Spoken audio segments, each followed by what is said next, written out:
তো আজকে ভিডিওটা শুরু করতে অনেকটা লেট হয়ে গেল। এখন কিন্তু সকাল নয়, মানে কটা যে বাজে আমি সঠিক তাও জানি না। ডাকছে, যাই হোক আমি ভিডিওটা শুরু করেছি। তো ওইদিকে রান্না বসিয়ে এসেছি, ওই জন্য মনে হয় ডাকছে। তো বিষয়টা হচ্ছে এটা, সকাল থেকে সময়টা এমনভাবে কেটে গেছে, বেলা 12টা অবধি আমি নিজেও বুঝতে পারিনি। তো অনেকটা লেট করেই উঠেছি আজকে ঘুম থেকে। হ্যাঁ বলো। ভাত ভাত ভাত করে আলো যাচ্ছি, একটু গেটটা দিয়ে দাও, আমি ব্লগটা শুরু করেছি। ভাত বসিয়ে এসেছি রান্নাঘরে, ওই জন্যই ডাকতে এসছে।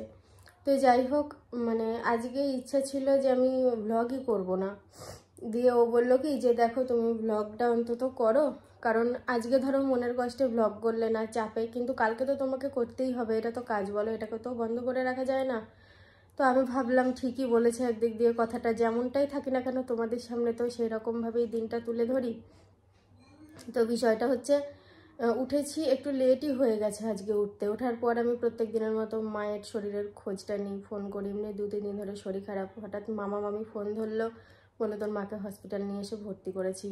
আর আমাকে জানালে না, বলে তুই এত চাপের মধ্যে আছিস, তোকে এক্ষুনি ফোন করা হতো, তো ভর্তি করেই তোকে ফোন করতাম। মানে আমি ফোন করেছি তখনই ভর্তি করছে আর কি। সেই তো পায়ের তলা থেকে মাটি সরে যাওয়ার মতো অবস্থা। দিয়ে রাজু নিয়ে গেল, আমার এই মাও গিয়েছিল, অনেকক্ষণ ছিল।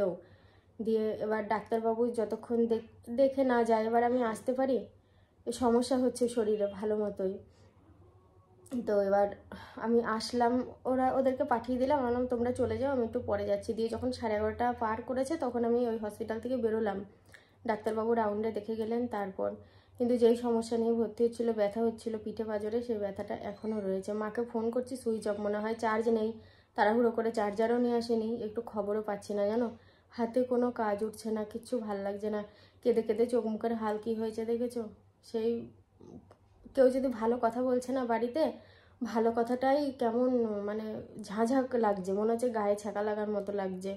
সবার সাথে কেমন একটা খারাপ ব্যবহার করছি, আমার নিজের মাথারই কোনো ঠিক নেই। তার মধ্যে দেখো বাবা অসুস্থ, বাবা তো যেমন থাকে না থাকে, আবার দেখছি বাড়াবাড়ি হয়েছে, পায়ে পা ফুলে গেছে, পায়ে ব্যথা। ভিডিও শরীর খারাপের কথা আমি ডিটেলসে বলি না জানো তো। তো খুব চাপের মধ্যেই রয়েছি আমি, যে দিকটা তাকাচ্ছি সেই দিকটাই কেমন ঝাপসা লাগছে, ভাল লাগছে না কিছু। আমার চারিদিকেই মনে হচ্ছে অন্ধকার হয়ে যাচ্ছে। তারপরে ওর পাটা নিয়ে কাটা জায়গা দিয়ে সেই মানে স্টিচ দিল না ইচ্ছা করে, ভয়ে দিয়ে, সেই ভালো নেই। কি করি আমি, আমার একার মাথার উপর খুব চাপ পড়ে গেছে। আবার সংসারের কাজ, রান্না বান্না, কিছু ভাল লাগছে না। দিয়ে ও বললো কি তুমি ব্লগটা শুরু করতে পারতে, দেখো তোমার ওপর চাপ সৃষ্টিও করছি না, তুমি আজকে না পারো কালকেও তো করতে হবে। তো ভাবলাম তাই তো, যেমনই থাকি না কেন, যেভাবেই পারি না কেন, সেরকম ব্লগটা জানি দেখতে ভালো হবে না, ছাড়া ছাড়া ভিডিও শ্যুট নেব, তেমনটাই তোমাদের তুলে ধরি। কতজন তো কমেন্ট করো সাথে দিয়ে ভিডিও দাওনি কেন, তো তাদেরকেও তো জানানো উচিত, অনেকে ভিডিওর অপেক্ষায় থাকে। তো ওই জন্যই বাইরে সবজিপাতি কী নিয়ে এসছে আমি ঠিক করে দেখিও নি, কী দিয়ে কী রান্না হবে জানিও না। ভাতের এই চালটা দিয়ে তারপরে ভাবলাম ভিডিওটা শুরু করি। ঘর দূর সব ছড়ানো, সকালবেলা উঠেই তো চলে গেছি, ব্রাশ না করে চলে গেছি জানো। আমি মানে উঠেই আমার মানে মনটা ডাকছিল মাকে একটা ফোন করি। আর কালকে অনেক রাত্রে শুয়েছি, 1:30টার পর, দিয়ে ওরকম অবস্থা হয়েছে, ভাল লাগছে না আমার কিছু। আমি রান্না দেরিতে চাপিয়েছি, শেষ বাজার হয়ে গেছে, ওই জন্য এখানে মাছ পাওয়া যায়নি। তো রাজু মাছ আনতে গেছিলো আর এনে দেখো আমাকে দিচ্ছে, আর আমি না নিচ্ছিলাম না। আমি বলছি কি এত বেলা হয়ে গেছে, আমি আর মাছ রান্না করব না, যা। তো শেষমেশ মাছটা আমি নিয়েই নিলাম। কেন নিচ্ছিলাম না জানো, আমি ভাবলাম কি যে ওল আলুর তরকারি আর শাক ভাজা করবো, রান্নাটা তাড়াতাড়ি হয়ে যাবে, মায়ের কাছে খাবারটা সময়ে পৌঁছে যাবে। আবার এই এতগুলো মাছ ধুয়ে ভেজে ভালো করে রান্না করা, ওই ভেবেই আমি নিচ্ছিলাম না। তো যাই হোক মাছগুলো এবার ধুয়ে নিই, হয়ে যাবে। এই দুটো রান্না করব, আর মাছটা বাড়তি নয়, 15 থেকে 20 মিনিট বেশি সময় লাগবে, আর কি হবে। আমি মায়ের জন্য খাবার নিয়ে কি করে যাব, আমি তাই ভাবছি। কি মেঘ করেছে দেখো, প্রচুর মেঘ করেছে। হ্যাঁ আমার রান্না হয়ে গেছে, বাবাকেও খাওয়ানো হয়ে গেছে। মানে ভাত পেয়ে নেবা, ঠান্ডা করতে দিয়েছো? ঠান্ডা করতে দিয়েছি বলতে অসুবিধা নেই, নিয়ে গেলেই তো খেয়ে নেবে। আর আমার বাড়ি আর হসপিটাল খুব বেশি দূরত্ব নয়। কালো জিরে ফোড়ন দিয়ে মাছের পাতলা ঝোল করেছি, কোনো সবজি দিইনি, কারণ আমি সবজি কেটে রেখেছিলাম ওল আর আলু, সেটা তো আলাদা তরকারি হয়েছে, আর এইটার একটু পাতলা ঝোল করেছি। এই মাছটা না জ্যান্ত মাছ ছিল, ক্যারাটের রুই নয়, মানে চালানি রুই নয়, দেশি রুই। ওই জন্য ভাবলাম একটু হালকা করে পাতলা করে ঝোল বানাই। আর এই হচ্ছে ওল আলুর তরকারি, এটাও হালকার মধ্যেই করেছি। আর শাক ভাজাটাও পরিমাণে খুব কম হয়ে গেছে, শাকে আমি লবণ দিতেই ভুলে গেছি জানো। তো এবার আমি, মা, আমার কর্তা, আমার বাবাকে আগেই খেতে দিয়ে দিয়েছি, খাওয়া হয়ে গেছে। এদের দুজনের খাবার বাড়বো, আর তার সাথে আমার মায়ের জন্য, আর মায়ের কাছে বড় মাসি আছে, মাসির জন্য খাবারটা বেড়ে নেব। বাইরে বেশ ভালোই বৃষ্টি শুরু হয়ে গেছে। ওড়নাটা মাথায় দিয়ে দরকারে একটু বাইরে গিয়েছিলাম, প্রায় ভিজে গেছি। আর কি বলতো, এত আওয়াজ হচ্ছে, আমি যে বকবক করে কথা বলছি, কথাগুলো কিছুই তোমরা শুনতে পেতে না। বৃষ্টির আওয়াজে আমার গলার স্বর পুরো চাপা পড়ে গেছে। এমনি দেখো, তাড়াহুড়ো করে রান্না করছিলাম, মাছটা রান্না করতেই চাইছিলাম না, তাড়াতাড়ি হবে বলে। আর এদিকে আমাকে বৃষ্টিতে আটকে দিল। ওই জন্যই বলে, যে সময় ভগবান যার জন্য যেই জিনিসটা লিখবে, তাকে ঠিক সেই সময়েই সেই কাজটা করতে হবে। তার আগে বা পরে আমাদের কোনো হাত থাকে না। মাকে ফোন করেছিলাম, পরে মাকে ফোনে পেয়েছি, এক্স-রে হয়েছে, রিপোর্ট দেয়নি, কালকে হয়তো দেবে, কিংবা ডাক্তারবাবু যখন দেখবেন তখন রিপোর্টটা হাতে পাবে। এই যে বাইরে দেখেছো কীভাবে বৃষ্টি হচ্ছে, বৃষ্টিটা থামুক ততক্ষণে আমি এদিকে ওকে ভাত বেড়ে দিই, কারণ ও স্নান করে চলে এসেছে। এই হলো মায়ের খাবার। মায়ের শরীরটা ভাল লাগছে না, বললো পরে খাবো। আর এটা হচ্ছে আমার কর্তার খাবার। বৃষ্টি থামতেই দেখো বাড়ি থেকে বেরিয়ে পড়লাম। ব্যাগের মধ্যে খাবার দাবার নিয়ে নিয়েছি। চারিদিক কেমন ভেজা স্যাঁতসেঁতে। ওকে আমি বলছি যে তুমি আমাকে নামিয়ে দিয়ে এসো, আর ওর পা ড্রেসিং হবে, সেটাও হয়ে যাবে। তো তারপরে ও চলে আসবে, আমি আবার সন্ধে নাগাদ আসবো। তারপরে তো আমি রাত্রে থাকবো বলে ঠিক করেছি, কিন্তু মায়ের যা মন দেখলাম, মা আমাকে মনে হয় রাত্রে থাকতে দেবে না। তো চলো এবার বেরোনো যাক, এক্ষুনি পৌঁছে যাব, বেশি টাইম লাগবে না। বাড়ি আর হসপিটাল একদমই কাছাকাছি, মানে কাছাকাছি হলেও একা যাতায়াত করতে কেমন একটা লাগে, একা একা না বোকা বোকা। তবু তো সকালবেলায় যখন আমি এসেছি, একা টোটো করেই চলে এসেছি। হসপিটালে যাতায়াতের অভ্যেস আছে, কারণ আগে বাবাকে নিয়ে 10 দিন 15 দিন করে আমার হসপিটালে এরকম থাকতে হতো। বাড়ি থেকে আপ ডাউন করতাম। দেখো, মাকে অল্প করে একটু শেয়ার করছি, না হলে তোমরাও জানতে চাইবে যে আন্টি কেমন আছে। যখন বাজে 12:30 তখন গেলাম আমি সেলুনে শেভ করতে। তার সেলুন থেকে বাড়ি আসলাম, বাড়ি এসে স্নান টান করলাম, দিয়ে সাথী খাবার দিল, আমি খাবারটা খেয়ে নিলাম। তার আগে কিন্তু ঠাকুরকে জল দিয়েছি, ধূপ দিয়েছি, ধুনো দিয়েছি, তারপরে আমি খেতে বসেছি। তা যাই হোক, তার মধ্যে ও শাড়িটা পরে নিয়েছে। শাড়িটা পরে নেওয়ার পরে বললো কিনা এবার আমরা বেরোবো, চলো রেডি হও। আমিও গেঞ্জিটা পাল্টিয়ে রেডি হয়ে নিলাম। তা বেরোনোর টাইমই মুসুমধারা বৃষ্টি আরম্ভ হয়ে গেল। বেরোতে আর পারলাম না। 3:30টার সময় হসপিটালে গেলাম, আমরা দুজনাই গেলাম।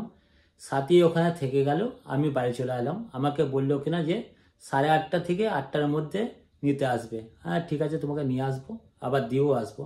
কারণ সন্ধ্যেবেলা আসবে যখন, এসে রান্না বান্না করবে, রাতের খাবারটা করবে, শাশুড়ি মায়ের জন্য খাবার নিয়ে যাবে। খাবার নিয়ে যাওয়ার পরে তারপরে আবার ওখানে থেকে যাবে, আবার সকালবেলা আমাকে গিয়ে আবার নিয়ে আসতে হবে। খুব ভালো কথা। তা যাই হোক, আজকে কিন্তু ওই দেখো সন্ধ্যে দেওয়া তো হয়ে গেছে, সন্ধ্যে তো দিতে হবে তাই না। শাকের আওয়াজ বাজছে চারদিকে, সাধনকে সন্ধ্যে দিতে হবে, এটা কিন্তু মনে করে দিচ্ছে।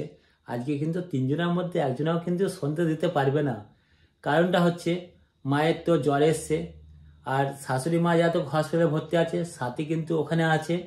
আর সৈনি গেল ও রাজু দাদার সাথে ঘুরতে। তার সন্ধ্যেটা কে দেবে? সন্ধ্যেটা তো আমাকেই দিতে হবে।